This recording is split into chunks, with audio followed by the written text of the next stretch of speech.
online loan application na nagpapaloan ng mas mataas na credit limit for first-time user. Yes, totoo po yan dahil na-approve po ako dito at mataas ang binigay ng credit limit for first-time user compare sa mga ibang online loan application na 1 to 2,000 pesos lang ang pinapaloan. Hello mga ka-London! Loan dito, loan doon. Panibagong araw, panibagong online loan application na naman ang ating pag-uusapan at re-reviewin. Tara, samahan niyo akong alamin kung ito na ba magiging solusyon sa pera problema natin. At kung bago ka lang sa channel na ito, huwag mo kalimutang mag-subscribe at i-click ang notification bell para lagi kang updated sa mga susunod pa nating mga videos. At eto ang loan application na i-review natin ngayong araw at i-share ko sa inyo ay nagpapaloan ng mas mataas na credit limit compare sa ibang online loan application na na-apply na natin.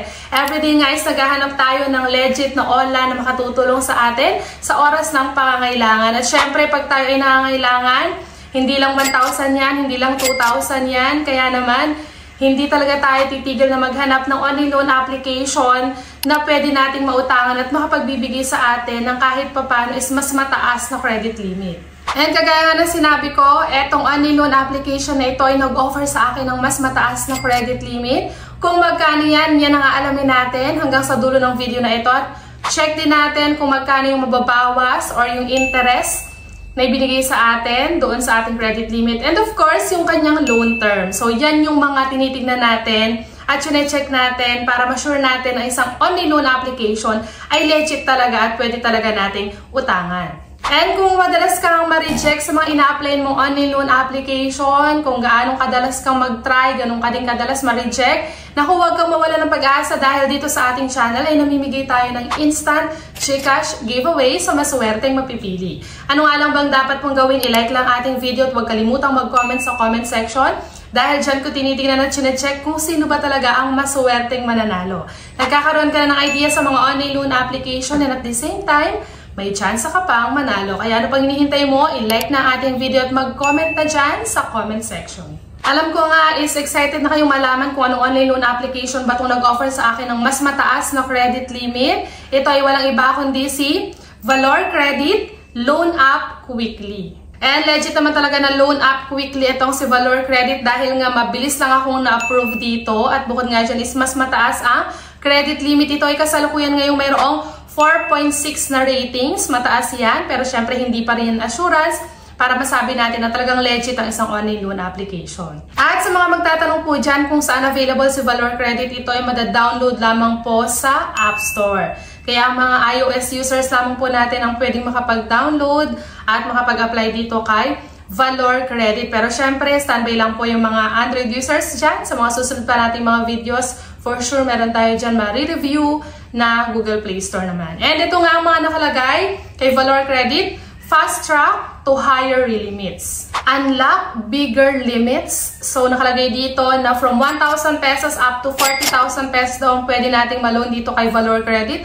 At kung maganda nga magiging standing natin sa kanila sa ating paglo-loan, ay pwedeng mas tumaas ang credit limit na ibigay nila sa atin. Apply and get approved. At meron nga itong longer to plan, easy to pay. And kung makikita nga dito sa screen, no, nakalagay dito na Valor Credit, select the loan tenure, 10,000 pesos naman daw ang pwede nating ma-loan for first-time user. At meron nga itong 120 days na loan term. And itong after kung ma-download itong sa Valor Credit, nakalagay dito na welcome to Valor Credit pero wala siyang nakalagay kung ilan ba or magkano ba ang pwede nating ma-loan sa kanya. And yan nga, i-click na natin yung apply now. So dito nga kapag wala ka pang account is kailangan mong makapag-register gamit ang yung active phone number, kagaya lang din ibang online loan application para syempre makapag-send sila sa atin ng verification code at makapag-proceed na tayo sa next step.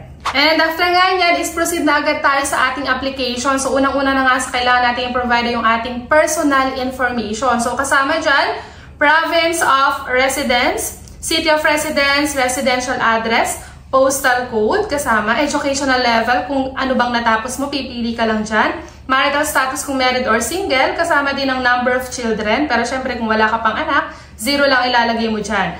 Kasama din dito yung living conditions, yung email address. Yung email address dapat active at nakaka-receive ng messages. And next nga po is work information. So sa work information, kasama syempre dyan ang company name, company address, company phone number, kasama din dyan yung profession, PPD ka lang. And then, tatanungin ka rin nila dyan kung gaano ka nakatagal sa iyong trabaho.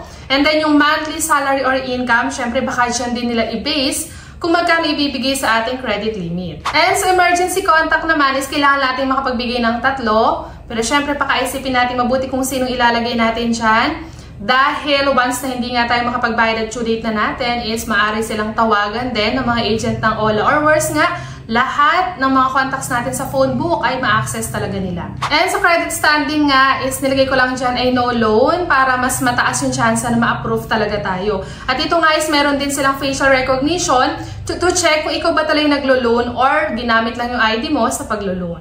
And dito naman nga sa bank information, pwede pa rin naman through bank or e-wallet. At sa e-wallet, ito lang yung mga pwede. Pwede ang GCash, PayMaya at GrabPay. And after nga natin ma-provide lahat ng information natin sa application, ay dito na agad tayo sa pinaka-exciting part ng ating review. Alam ko ito yung hinihintay nyo dahil kanina nga is narinig ninyo na mataas ang binigay sa ating credit limit for first-time user. At dito nga, after ng application natin, is bumalik siya sa umpisa. At kung makikita nyo nga dito, napakaraming offer dito. Merong si Valor Credit nga, yung ina-apply natin. Meron ding Peso Capital.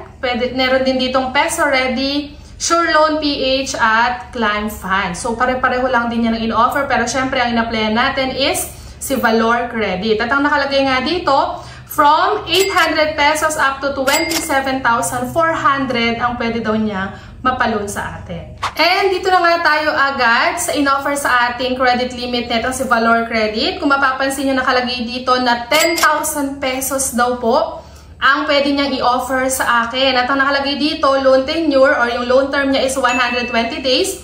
Amount to be received is 9,992.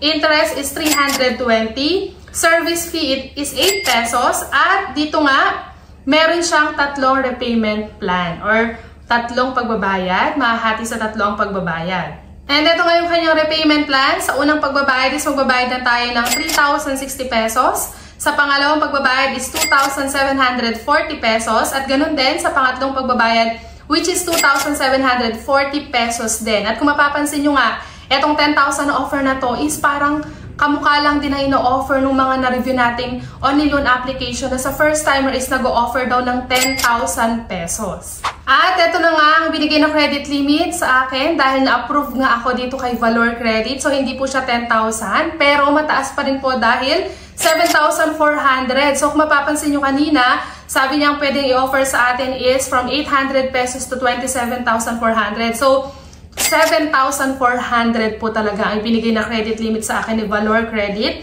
At ang nakalagay dito na interest is 35 pesos, mababa lang po. Pero bumawi naman siya sa service fee which is 2,960 pesos. So medyo mataas po yan. Yang service fee na yan na ibabawas dun sa amount na ibinigay sa atin. And ang loan term nga pala netong si Valor Credit ay hindi rin 120 days, kundi 7 days lang talaga. So nag-loan ako ng October 4 at October 10 nga is kailangan ko nang magbayad ng 7,361 pesos or halos buo nung amount na niloan natin. And ayan na nga lang po yung na-receive ko dun sa 7,400 which is 4,440, meaning yung 2,960 ay mapupunta nga sa service fee at interest. At ganyan nga po kalaki yung mababawas dun sa 7,400 pesos. And kung nagustuhan mo nga itong offer na itong si Valor Credit, nasa sa iyo ng desisyon kung itutuloy mo pa rin ang paglo-loan. Although ito ang si Valor Credit ay nagbibigay talaga ng mas mataas na credit limit. At kung nangangailangan ka nga ng cash talaga at ikaw ay first time user, ay pwede mo rin talagang itry itong si Valor Credit. Pero syempre, expect nyo na malaki ang service fee na ibabawas dahil kagaya nga ng aking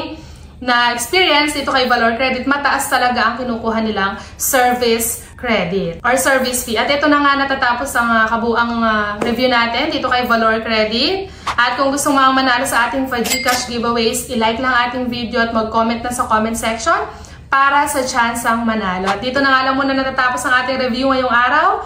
Hanggang sa muli mga ka-London! Bye-bye!